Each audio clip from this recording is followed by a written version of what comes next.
arrows and rocks, BB guns. That was our thing. A lot of weapons. So anyway, if I went down there, ain't no telling, man.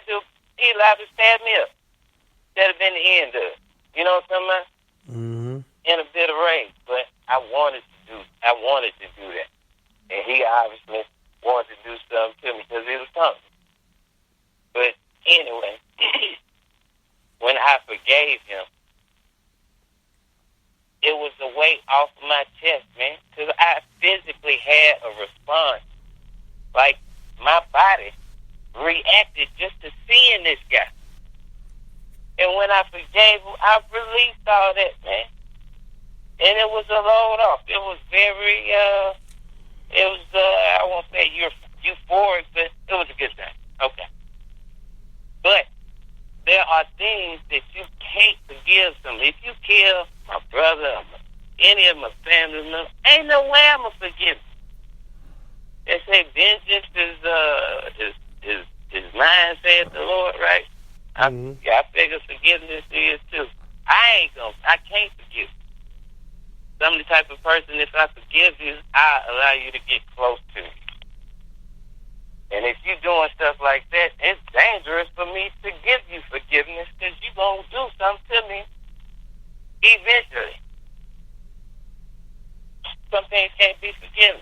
Somebody violates you regarding your children, they can't be forgiven. And you shouldn't ask for forgiveness. It's an insult to even ask for forgiveness after doing something like that. Now, I ain't gonna lie, when I saw him hug, I was like, that nigga putting the juju on him. so I couldn't believe it, man. And I want to say, if you look at that video again, man, the first 2 seconds, I think he might have been putting a little stuff of that voodoo off. But anyway, we as the black people, we've been programmed, man. We've been programmed. And if you ain't blessed with the vision to see a lot of what, how we've been programmed, it's unfortunate, but you can't really be trusted as a black person, you know what I mean? Black people are dangerous, man, for real. And people look at us that way for a good reason. Now, I don't care if I sound racist or whatever, man, but we all know it's the truth. If you subject a person to horrible conditions, they gonna scratch and fight and scrounge and do whatever they gotta do to get by, to make it to tomorrow if they can with something in their stomach. Maybe a little change in their pocket. So they gonna do what they gotta do, man. And you got, it would be smart, it would behoove you to be aware of people like that. A lot of people think it's just black folks, though. And it ain't just black folks. If you black and you don't know that, that's the same. It's the same. You're running out here blind. Like Kane said, it's a dangerous world. It's wild out here. A lot of people have succumbed to this fantasy like this is really civilization.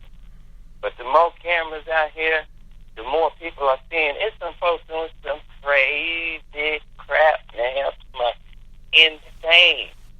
Sex with animals, sex with kids, sex with all kind of things. And people are recording this type of stuff, man, and sharing it. You know what I mean? Mm-hmm. Why would you walk around with your head in your cell phone knowing this folk out here doing stuff like that? People committing offenses against other folks nowadays on a regular basis like it ain't nothing. They brag about it. They want people to know they doing it. City girls, for instance, and I hate to talk about them, but city girls, I hate everything they be rapping about. I love the way they talk. It's from the hood, and it resonates with me. You know how you in the club, you see a girl pregnant, drinking a beer, toe feet in the corner, with just hood stuff. I'm comfortable that environment. And it's a shame, but that's how I was raised. You know what I'm talking about? Mm-hmm. Like people who just feel comfortable in dysfunction. It's just how you was raised that's gonna resonate with you. But we've been programmed in, and if you're too blind to see it, it's a shame. But you're a dangerous person. You're very dangerous. There's a lot of dangerous people out here, man. People don't respect life. If you would take a life without, I don't even know how to put it, man. If you walked in the man's house to die. Now, first thing you should have seen, this ain't your place. Forget the red rug outside. All right, whatever. You was looking up at the sea. You pushed the door in, the man in his drawers eating ice cream. What criminal is in your house? There ain't no way it looks the same. In the dark, ain't no way it smells the same. She did that on purpose, man. On purpose. Yeah, that's what I say, because ain't no other way but say on purpose. And that does not deserve forgiveness. I don't think. It's dangerous. Well, like I was saying, there's no way that shot at center mass can be a mistake or she got startled. None of that, because she went in with her gun drawn in the first place. Especially by the door being open. If the door open, the first thing the reaction somebody gonna do is go, "Oh Lord, my door open. Let me go out here." Even though she is the police, I mean, at least call some backup, because I don't know how many people in here or what I'm about to walk into. The last thing you're gonna think, if you've been trained, the last thing they're gonna teach a policeman is to walk into a situation by yourself.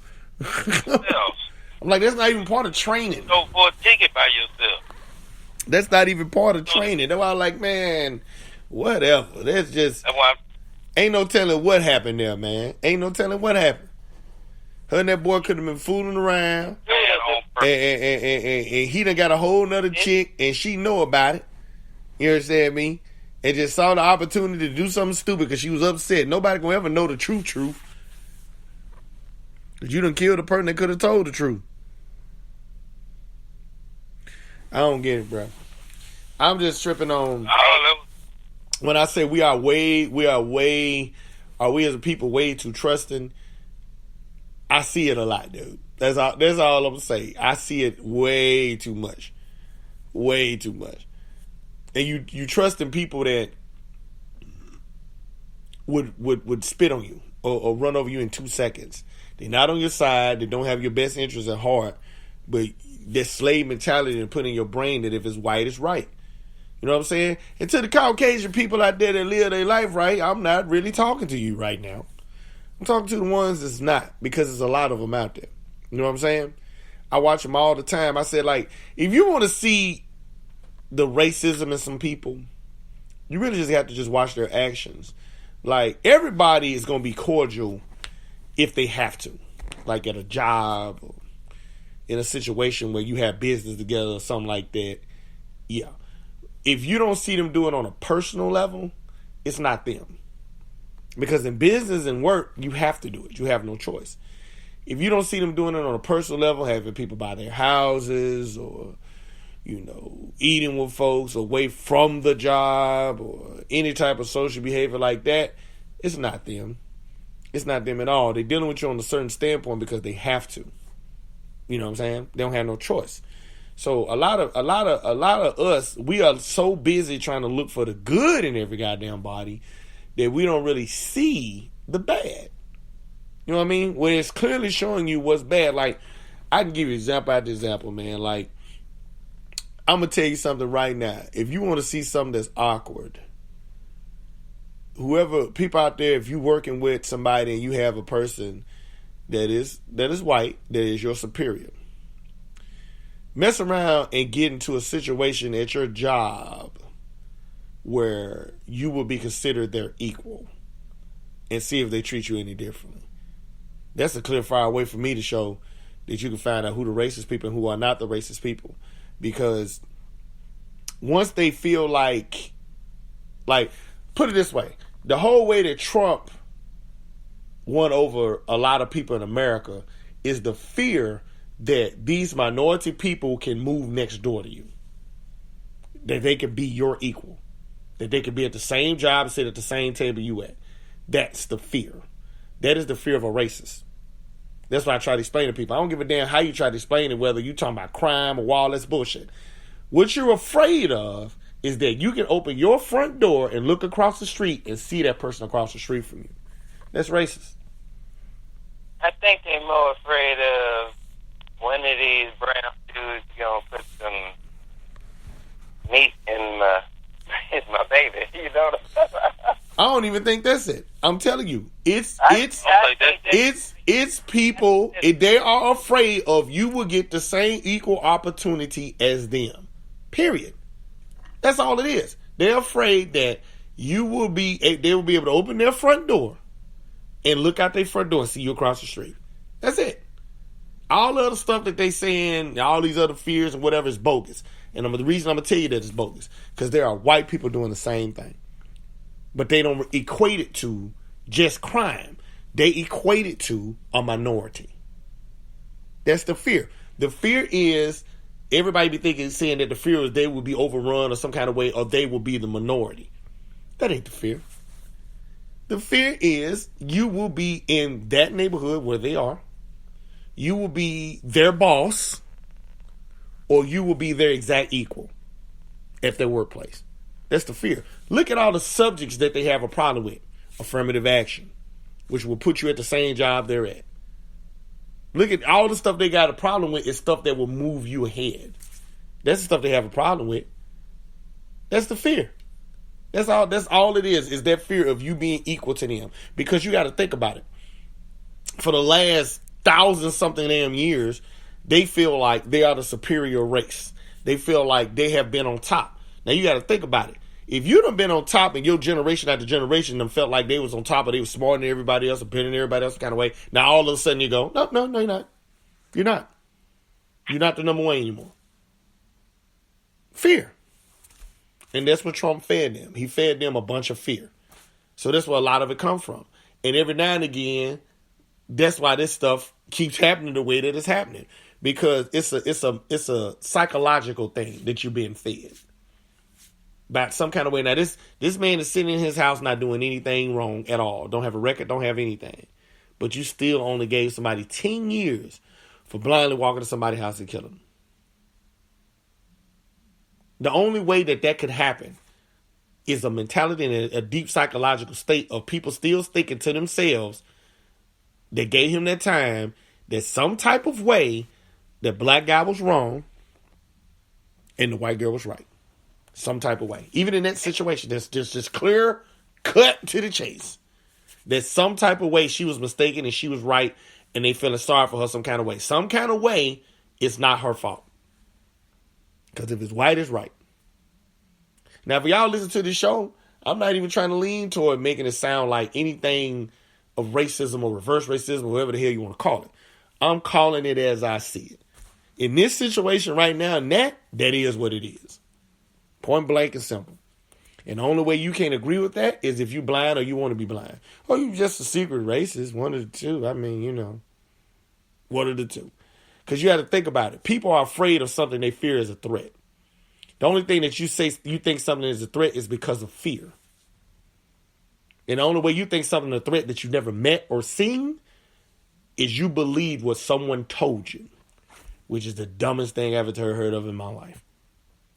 But we're going to take a break right here, and we're going to be back with our final thought right after this.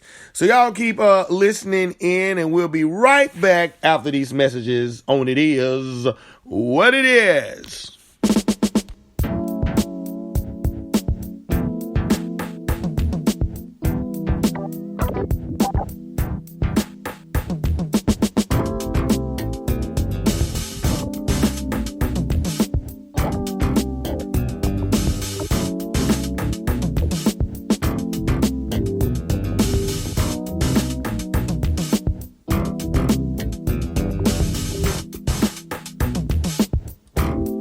Dorothy was a waitress on the promenade.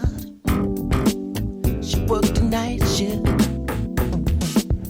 dishwater blind.